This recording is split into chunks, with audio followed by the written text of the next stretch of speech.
रिश्ते तोड़ने तो नहीं चाहिए, लेकिन जहाँ कद्र और इज्जत ना हो वहाँ निभाने भी नहीं चाहिए।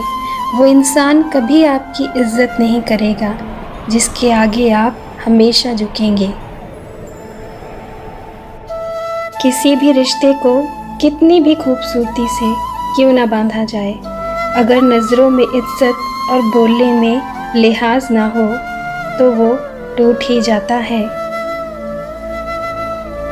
ज़रूरी नहीं हर तोहफ़ा कोई चीज़ ही हो, प्रेम, परवाह और इज्जत भी बहुत अच्छे तोहफ़े होते हैं। किसी को देकर तो देखो। लोगों को उतना ही बोलो जितना सुन सको। सिर्फ बोलने की हिम्मत नहीं होनी चाहिए, सुनने की भी हिम्मत होनी चाहिए, क्योंकि बात सिर्फ आत्मसम्मान की होती है। हमारी इज्जत हमारे हाथ में होती है। याद रखना, इज्जत टुकड़ों में नहीं मिलती। जब मिलती है तो पूरी मिलती है, और जब जाती है तो पूरी जाती है। इसलिए किसी भी काम और बात को सोच समझकर ही कहना। अगर आपको इज्जत और सम्मान चाहिए तो दूसरों की बातों को भी सुनना और समझना सीखिए। जो खुद के अहंकार में खोया रहता है उसे इज्जत हासिल नहीं होती। कोई खैरात में तुम्हें इज्जत देने नहीं आएगा, क्योंकि इज्जत और तारीफ मांगी नहीं, कमाई जाती है। जहाँ आपकी इज्जत ना हो वहाँ कभी मत जाओ, चाहे वहाँ आपको चांदी के चम्मच और सोने की थाली में ही क्यों न परोसा जाए।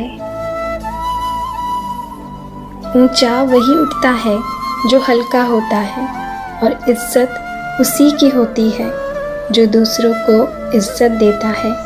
इसलिए अपने भीतर से अहंकार निकालकर खुद को हल्का करें। रिश्ते अगर दिल से निभाए जा रहे हैं तो तोड़ने से भी नहीं टूटेंगे, और अगर दिमाग से निभाए जा रहे हैं तो लाख कोशिशों से भी नहीं जुड़ेंगे।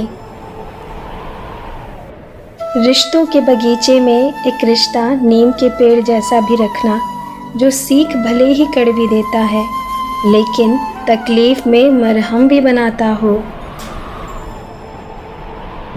दुनिया इतनी भी बुरी नहीं जितना लोग सोचने लगे हैं। यदि हर कोई अपने नज़रिए को थोड़ा सा बदल ले तो रिश्ते में फिर से मिठास आ सकती है। याद रखना, टूटा हुआ भरोसा और गुजरा हुआ वक्त ज़िंदगी में कभी लौट कर नहीं आता। इसलिए अभी जो पल आपके पास है उनका भरपूर आनंद लीजिए और पूरा लाभ उठाइए, और कोशिश कीजिए कि कभी किसी का भरोसा न टूटे आपसे। यदि हमारे मन में शांति नहीं है तो इसकी वजह ये है कि हम सब भूल चुके हैं कि हम सब एक दूसरे के लिए बने हैं। हमें एक दूसरे से नफ़रत नहीं, प्यार करने की ज़रूरत है। हर वक्त ज़िंदगी से गिले शिकवे करना ठीक नहीं। कभी तो छोड़ दो कश्तियों को लहरों के सहारे। समस्या इतनी ताकतवर नहीं होती जितना हम उसे मान लेते हैं। कभी सुना है कि अंधेरे ने सुबह ही ना होने दी हो। खुशी पैसे पर नहीं, परिस्थितियों पर निर्भर करती है। एक बच्चा गुब्बारा खरीद कर खुश होता है, तो दूसरा उसे बेचकर और तीसरा उसे फोड़कर।